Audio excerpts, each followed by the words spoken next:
ഇന്നിപ്പോൾ കേരളത്തിൽ ജീവിച്ചിരിക്കുന്ന ആലിമീങ്ങൾ എന്ന് പറയുന്ന യഥാർത്ഥ പണ്ഡിതന്മാരിൽ ഏറ്റവും പാണ്ഡിത്യമുള്ള പണ്ഡിതൻ ആരാണ്? അത് ഈ കെ.ബക്കർ മുസ്ലിയാണ്.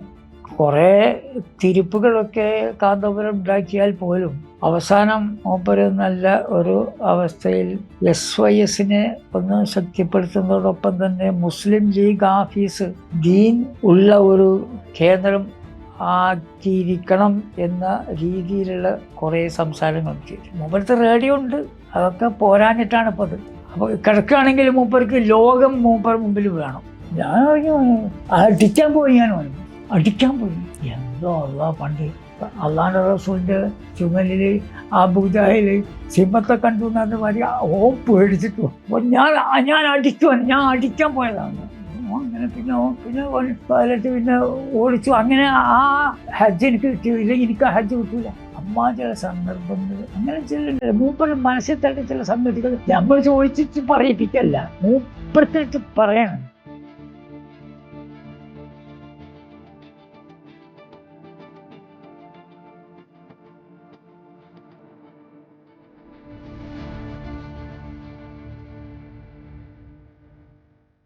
തങ്ങൾ വളരെ സിൻസിയറാണ്, ആളുകൾ പെരുമാറാൻ സിൻസിയറാണ്.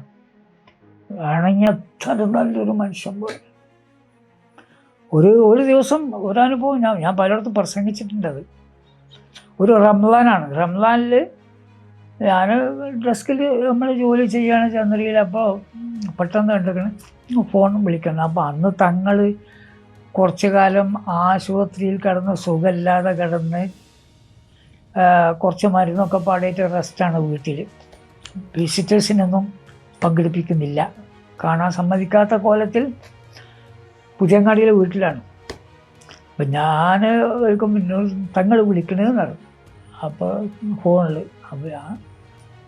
അപ്പോൾ നീ എന്താ ഇവിടെ ചെയ്യുന്നത്? ഞാനിവിടെ തങ്ങളവിടെ ഡ്യൂട്ടിയിലാണല്ലോ, നീ ഒന്ന് ഇവിടെ വാ, എന്നെക്കൊണ്ട് കാര്യമുണ്ട്. അപ്പോൾ ഞാൻ VC കൊടുക്കുകയാണ്. VC അബൂബക്കർ സാഹിബിൻ്റെ ഫോണിലാണ് വിളിച്ചത്.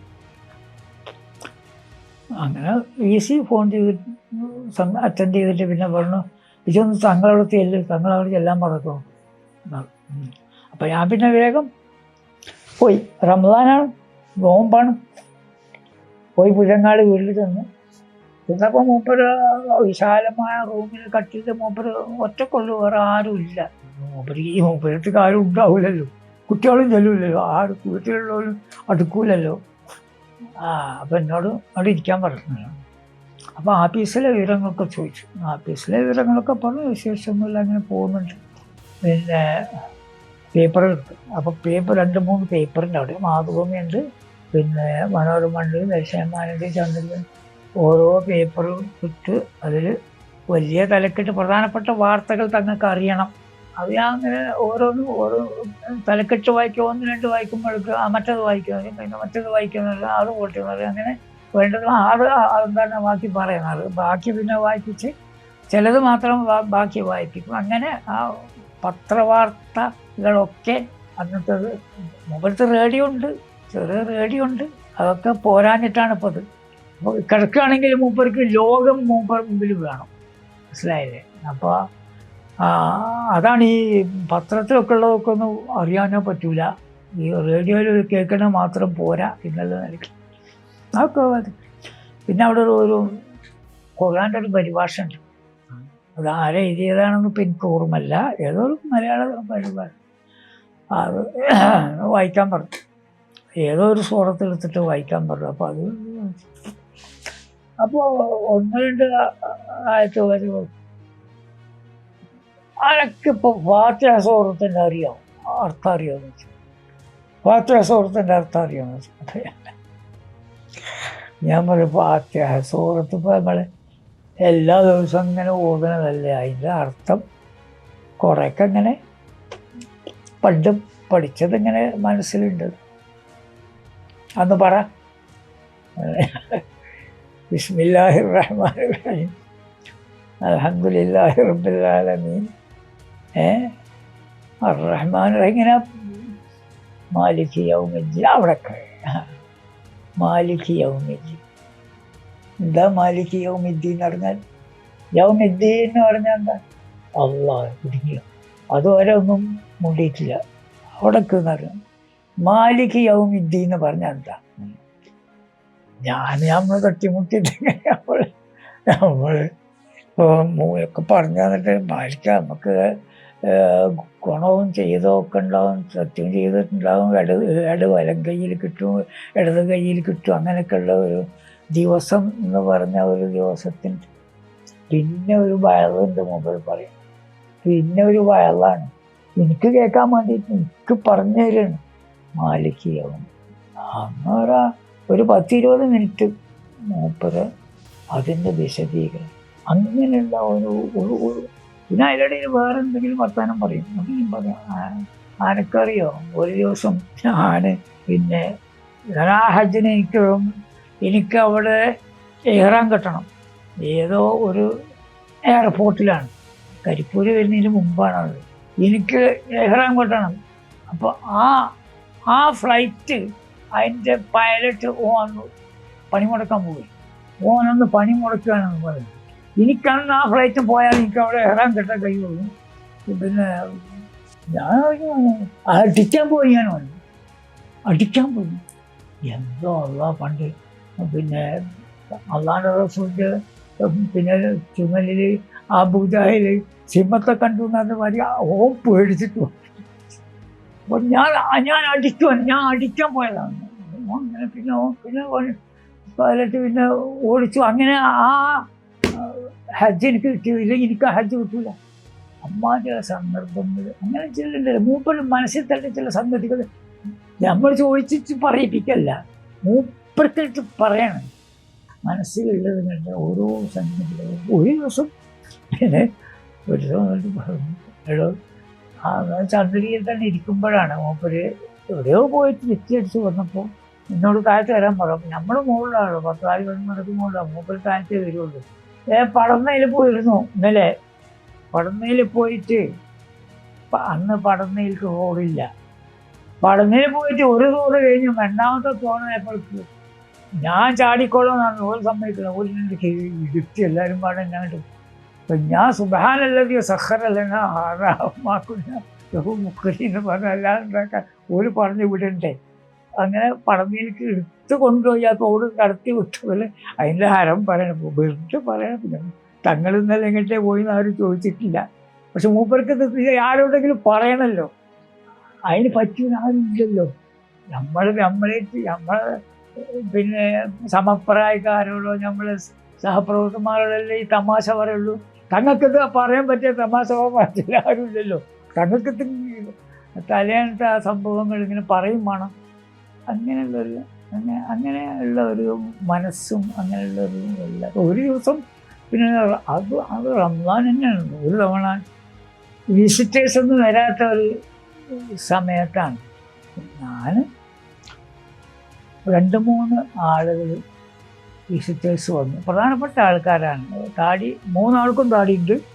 വട്ടക്കോളിയാ പഠിക്കലാ വന്ന് തങ്ങളെ സലാം പറഞ്ഞ അങ്ങനെയൊക്കെ തങ്ങളപ്പോൾ തങ്ങൾക്ക് പറ്റിയ ആൾക്കാർ വന്ന് എണീറ്റിരിക്കും.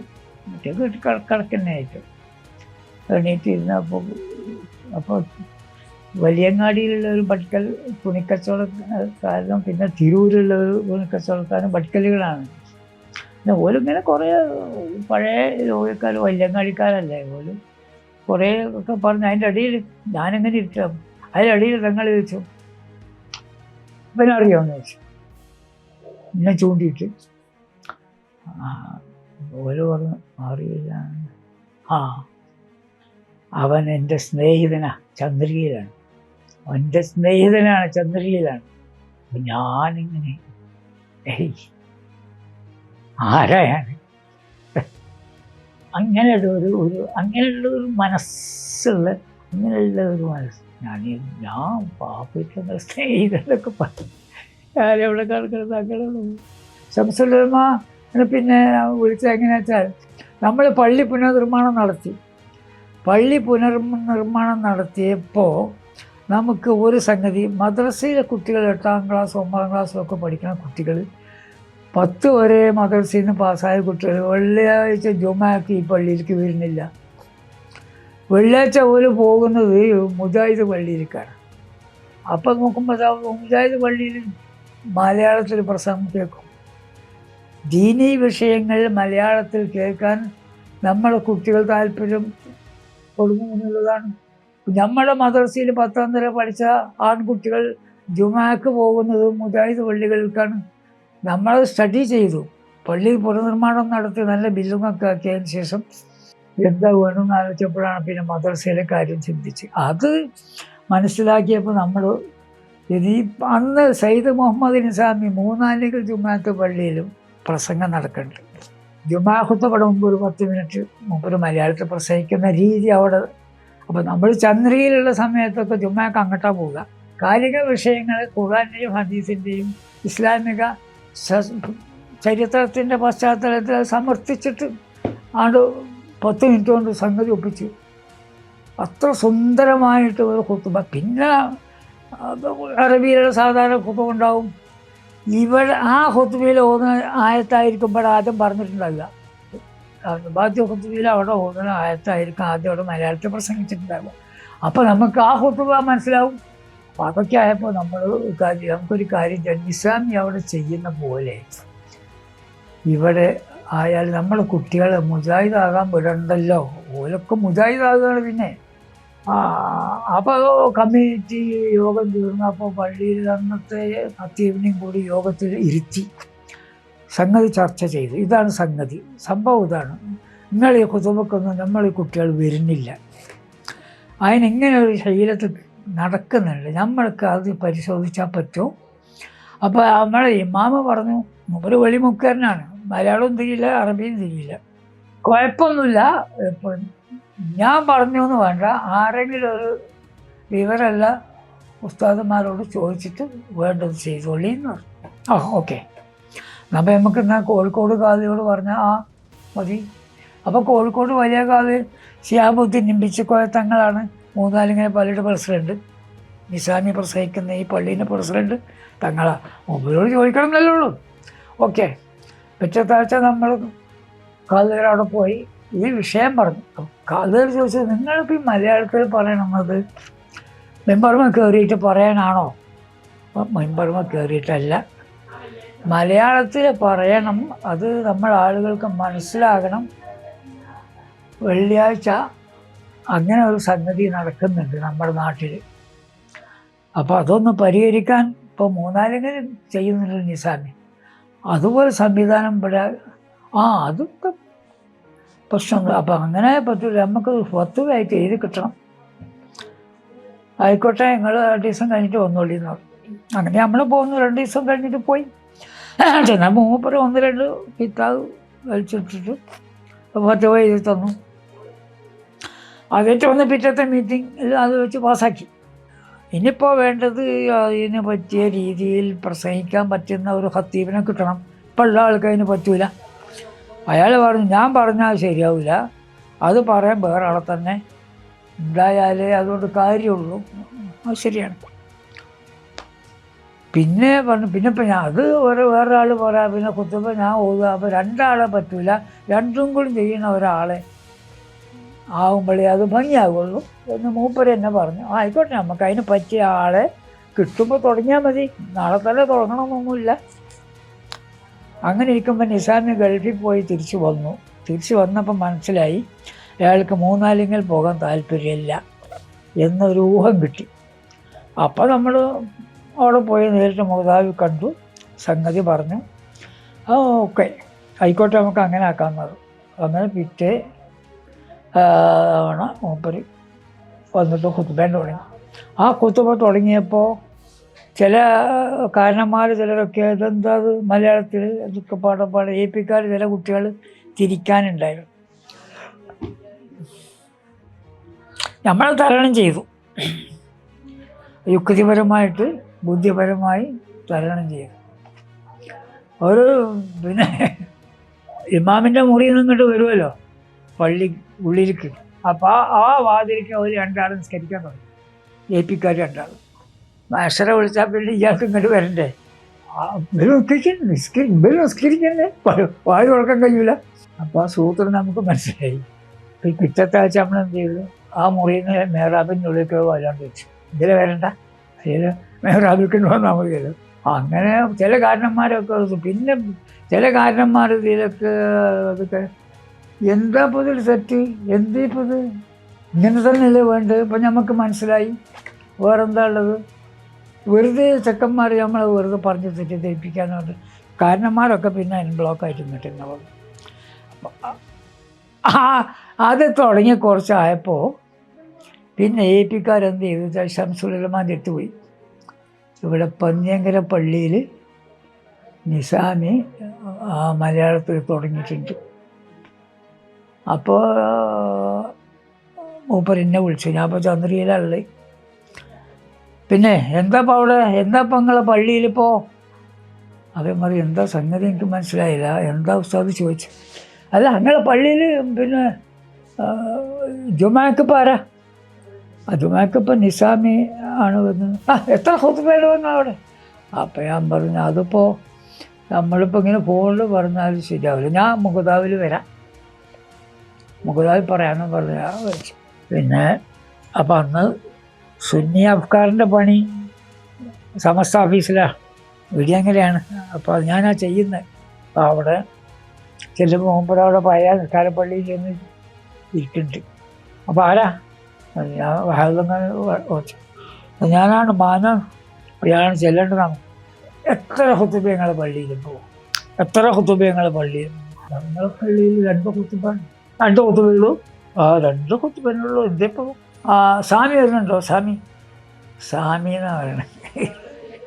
നിസാമി അല്ല, സാമി വരുന്നുണ്ടോ? നിസാമി വരുന്നുണ്ട്.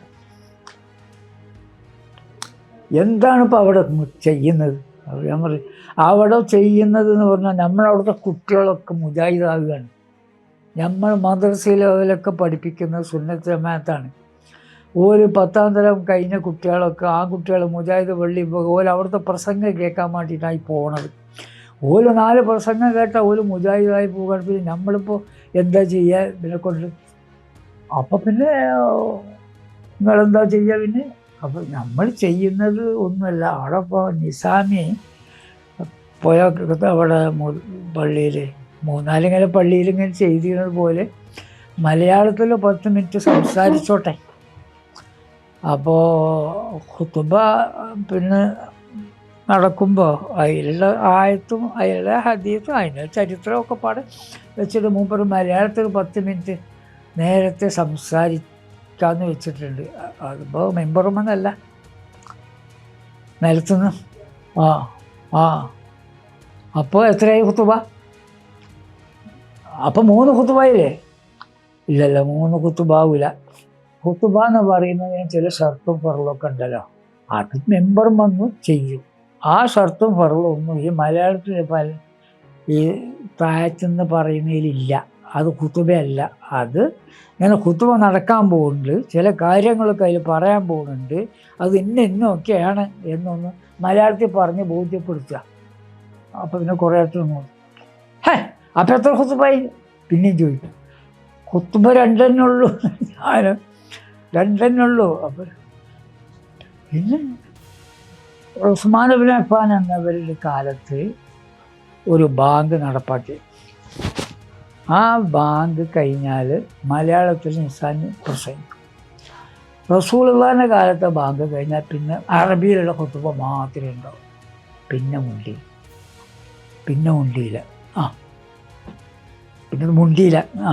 അങ്ങനെയാണ് പിരിഞ്ഞതാ. മനസ്സിലായ? പിന്നെന്താ വല്ലാതെ പറയാം, മനുഷ്യന്മാരുടെ ഇടയിൽ നമുക്ക് ഇസ്ലാം ദീൻ നിലനിർത്തണ്ടേ? ഇസ്ലാം ദീൻ വരുന്ന തലമുറയിൽ ഇസ്ലാം ദീൻ നിലനിർത്തണമെന്ന നെയ്യത്തോടു കൂടി നമ്മൾ കുറേ നല്ല കാര്യങ്ങൾ ചെയ്യാൻ ഉദ്ദേശിച്ചാൽ അതിന് പിന്നെ ഓരോന്നും ഇങ്ങനെ കുളത്തി വന്നാൽ എന്ത് ചെയ്യും? AP-ക്കാർ പിന്നെ പിന്മാറി. പിന്നെ ഓലെന്നെ അത് തുടങ്ങി. AP-ക്കാർ തന്നെ മേരിക്കുന്നിലെ അവിടെ ഓല ഓഫീസിനെ മുകളിൽ അപ്പോൾ KC ഉണ്ട്. അപ്പോൾ അമീർ KC ആണ്, KC അബ്ദുൽ മൗലവിയ KC ഉണ്ട്. അപ്പോൾ നമ്മൾ ലോകകാര്യങ്ങളും രാജ്യകാര്യങ്ങളും അന്നത്തെ കാലാവസ്ഥയും രാഷ്ട്രീയങ്ങളൊക്കെ ഇങ്ങനെ മതവും അതിൽ വരുന്നുണ്ട്. ഓല ജമാഅത്തിൻ്റെ നേതാവാണല്ലോ. അങ്ങനെ ചോദിച്ചു. ഇന്നിപ്പോൾ കേരളത്തിൽ ജീവിച്ചിരിക്കുന്ന ആലിമീങ്ങൾ എന്ന് പറയുന്ന യഥാർത്ഥ പണ്ഡിതന്മാരിൽ ഏറ്റവും പാണ്ഡിത്യമുള്ള പണ്ഡിതൻ ആരാണ്? KC എന്നിങ്ങനെ തിരിഞ്ഞിട്ട് പറഞ്ഞു, അത് EK ബക്കർ മുസ്ലിം. EK ആണ്. EKയിലും വലിയൊരു പണ്ഡിതൻ ഇന്ന് കേരളത്തിലില്ല. ജമാഅത്തിൻ്റെ അമീറ പറയണം. KC EKൻ്റെ ശിഷ്യനാണ് ബാക്കിയാത്ത് സാലിഹത്തിൽ. അല്ല, അപ്പോൾ EKനെ പറ്റി ജമാഅത്തിൻ്റെ അമീറിന് പോലും അഭിപ്രായം ഏറ്റവും പ്രഗത്ഭനായ ഉത്തമ പണ്ഡിതൻ കേരളത്തിൽ നിന്നിപ്പോൾ EK ആണെന്നാണ് അന്ന് മൂപ്പര് പറഞ്ഞ് മനസ്സിലായത്. അത്രയും നല്ല ഒരാളിനെ അള്ളാഹു തആല നമുക്ക് തന്നതിനായിരുന്നു.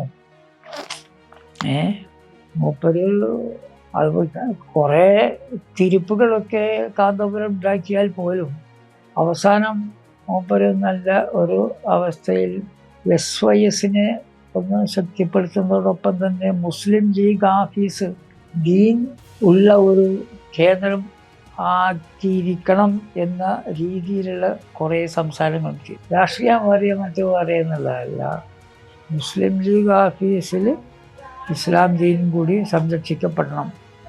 മുസ്ലിം ലീഗിൻ്റെ രാഷ്ട്രീയവും മുസ്ലിം സമുദായവും വേറെ വേറെ ആകരുത് എന്ന ഒരു തീമായിരുന്നു മൂപ്പര്. അവസാനം പൊളിറ്റിക്സ് നന്നായി. ഞാൻ ഒരു തവണ അവിടെ പോയപ്പോൾ പിന്നെ നമ്മൾ ലീഗ് ടൈംസ് നടത്തിക്കൊണ്ടിരിക്കുമ്പോൾ ഒരു തവണ അന്ന് പിന്നെ ഡൽഹിയിലൊക്കെ കാര്യമായിട്ട് അടിയന്തരാവസ്ഥക്കെതിരായ പ്രക്ഷോഭം നടത്തിക്കൊണ്ടിരിക്കുന്നു. മറ്റേ പ്രകാശ് നാരായൺ, ജയപ്രകാശ് നേതൃത്വത്തിൽ. അല്ല, അന്ന് നല്ല ശക്തിയായ പ്രക്ഷോഭമൊക്കെ നടക്കുക. ആ നേരത്ത് ഞാനൊരു തവണ വേറെ എന്തോ ഒരു കാര്യത്തിൽ EKൻ്റെ അടുത്ത് വേറെ എന്തോ ഒരു അഭിപ്രായം ചോദിക്കാൻ വേണ്ടിയിട്ട് ഞാൻ പോയതാണ്. മൂപ്പര് ഇംഗ്ലീഷ് ദിനപത്രമാണ് മൂപ്പര് മേശപ്പുറത്തുള്ളത്. ഇംഗ്ലീഷ് ദിനപത്രം, ലേറ്റസ്റ്റ് പൊളിറ്റിക്കൽ ന്യൂസ്. പിന്നെ മൂപ്പര് ആ കാലത്ത് ആ സമയത്ത് പരിശോധിച്ചിരുന്ന ശരിക്കും രാജ്യത്തിൻ്റെ കൂടെ രാജ്യത്തിൻ്റെ അതിൻ്റെ പോക്ക് എങ്ങോട്ടാണെന്ന് പഠിക്കാൻ വേണ്ടിയിട്ട് മലയാള പത്രത്തിന് ഇംഗ്ലീഷ് പത്രം മൂപ്പര് മേശപ്പുറത്ത് ഉണ്ട് ഞാൻ ചെല്ലുമ്പോൾ മനസ്സിലായി. അല്ല, അങ്ങനെയാണ് ഇത് സംബന്ധിച്ച് ഈ നമ്മൾ ഈ ഖുതുബ ഉണ്ടല്ലോ, ഈ ഖുതുബ സംബന്ധിച്ച് ഇങ്ങനെയൊക്കെ ഇങ്ങനെ പിരിഞ്ഞാലും നമ്മൾ കരുവന്തിരുത്തി ബാഫക്കി യത്തീംഖാനയുടെ വാർഷിക സമ്മേളനം. അപ്പോൾ ഞാൻ ഒരു ക്ഷണിതാവാണ്, പ്രസംഗകനാണ്, നിസാമി പ്രസംഗകനാണ്, വലിയ കാവ്യ പ്രസംഗകനാണ്, EK ഉസ്താദ് പ്രസംഗകനാണ്. സ്റ്റേജ് അമ്മ നമ്മൾ 4 ആളേ ഉള്ളൂ. EK ഉസ്താദ് ഇവിടെ ഇരിക്കുന്നത്, ബിസിക്കവിതങ്ങൾ ഇങ്ങനെ പുറത്തിരിക്കുന്നത്, ഞാൻ ഇവിടെ ഇരിക്കുന്നു, നിസാമി ഇവിടെ ഇരിക്കുന്നു. വലിയ 2 ആൾ മുമ്പിൽ, നമ്മൾ 2 ആൾ ബാക്കിൽ. അപ്പം അതിൻ്റെ അടിയിൽ പിന്നെ EK ഉസ്താദ് നിസാമി നിങ്ങളെ പഞ്ഞാങ്കരല്ലേ, അത് വേണ്ട. അപ്പം ഞാനത് പീരി കുത്തിരിക്കണ്. അപ്പം നിസാമി പറഞ്ഞ, ഞാൻ വേണമെങ്കിൽ പിന്നെ പോണില്ലാക്ക, ഞാൻ പോണില്ല, പിന്നെ വേറെ ആരെങ്കിലും വിളിച്ചിട്ട് അത് ചെയ്യും. കാലേറെ ഒരു 10 വാങ്ങിയിട്ടാണ് ചെയ്യണത്. ഉസ്താദൊന്ന് കാലേറോട് സംസാരിച്ചാൽ